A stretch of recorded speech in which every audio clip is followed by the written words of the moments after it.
Hi hello welcome back to my channel. ఈరోజు tiffin ఏం చేయాలో అర్థం కావట్లేదా? టిఫిన్కి సంబంధించి ఏమీ రెడీ చేసుకోలేదా ముందుగా మీరు? అయితే మీరేం బాధపడనవసరం లేదండి. నేను చూపించే ఈ సింపుల్ అండ్ టేస్టీ రెసిపీని మీరు చాలా ఈజీగా, అలానే ఏమీ లేకపోయినా ఒక్క అన్నం ఉంటే చాలండి, చాలా త్వరగా చేసేసుకోవచ్చు.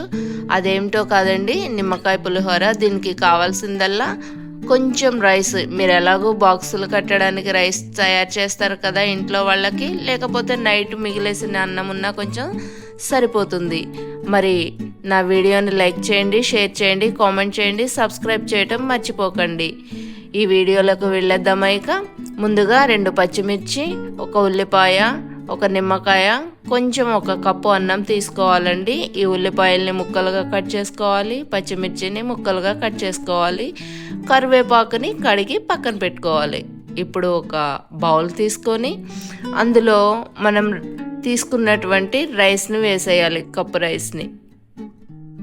ఆ రైస్లో ముందుగా కొంచెం అన్నానికి రుచికి సరిపోయేంతగా ఉప్పు వేసుకొని కలిపేసేయాలి.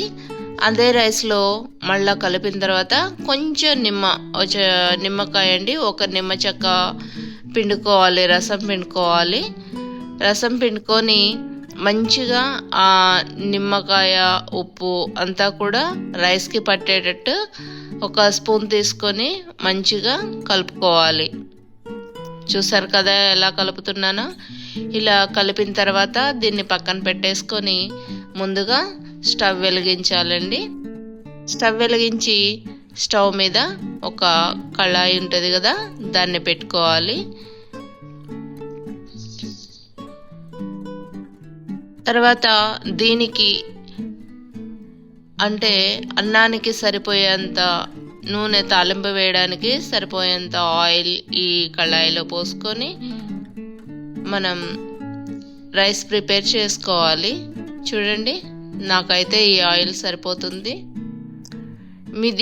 మీరు చాలా ఈజీగా చేసేయచ్చు. ఆయిల్ కొద్దిగా కాగడంతోనే నేను కొంచెం పల్లీలు వేసాను. చూస్తున్నారు కదా, పల్లీలు కొద్దిగా వేడవుతున్నాయి, మాడిపోతాయి. కాబట్టి ముందుగానే ఆవాలు, జీలకర్ర, అలానే పచ్చెనగపప్పు, మినప్పప్పు, ఎండుమిర్చి కొంచెం వేసి మంచిగా వేగనిస్తున్నానండి. పల్లీలు కొద్దిగా వేగిన తర్వాత అన్నీ మంచిగా కలర్ చేంజ్ అయిన తర్వాత కోసి మనం పక్కన పెట్టుకున్నటువంటి పచ్చిమిర్చిని కూడా వేసాను. అవి కూడా కొద్దిగా వేగిన తర్వాత కరివేపాకు, మనం కడిగి పక్కన పెట్టుకున్నటువంటి కరివేపాకును కూడా వేసేసాను. అది కూడా మంచిగా వేగిపోయింది, మంచి స్మెల్ అయితే వస్తుంది. ఇప్పుడు మనం మళ్ళీ ఉల్లిపాయ 1 కట్ చేసి పెట్టుకున్నాం కదా చిన్న ముక్కలుగా, అది కూడా మొత్తం వేసేయాలండి. ఈ ఉల్లిపాయ వేయడం వల్ల ఏమవుతుందంటే ఈ నిమ్మకాయ పులిహోరలో చాలా మంచి టేస్ట్ వస్తుంది పులిహోరకి. అలానే ఈ నిమ్మరసం అనేది ఉల్లి ముక్కలకి పట్టేసి తింటుంటే పుల్లగా ఒకలాంటి టేస్ట్తో చాలా బాగుంటుందండి. అలానే ఈ తాలింపులో కొంచెం 1 పావు స్పూను పసుపు కూడా వేసేయాలి. చూడండి, పసుపు కూడా వేసి ఆ తాలింపు మొత్తం కూడా ఇలా మంచిగా కలిసేటట్టు పసుపు అంతా కూడా తిప్పాలన్నమాట. తిప్పిన తర్వాత ఇప్పుడు మనం ఇంగువ ఉంటుంది కదా, ఇంగువ కూడా కొంచెం వేసుకోవాలండి, టేస్ట్ కోసం బాగుంటుంది టేస్టీగా. అలానే ఇది అరుగుదలకు కూడా మంచిగా పనిచేస్తుంది, చాలా బాగుంటుంది ఇంగువ వేస్తే. పులిహోర స్మెల్, పులిహోర టేస్ట్ అనేది చాలా మంచిగా ఉంటుందన్నమాట. ఇంగువ కూడా వేసి ఇలా కలుపుకోవాలి.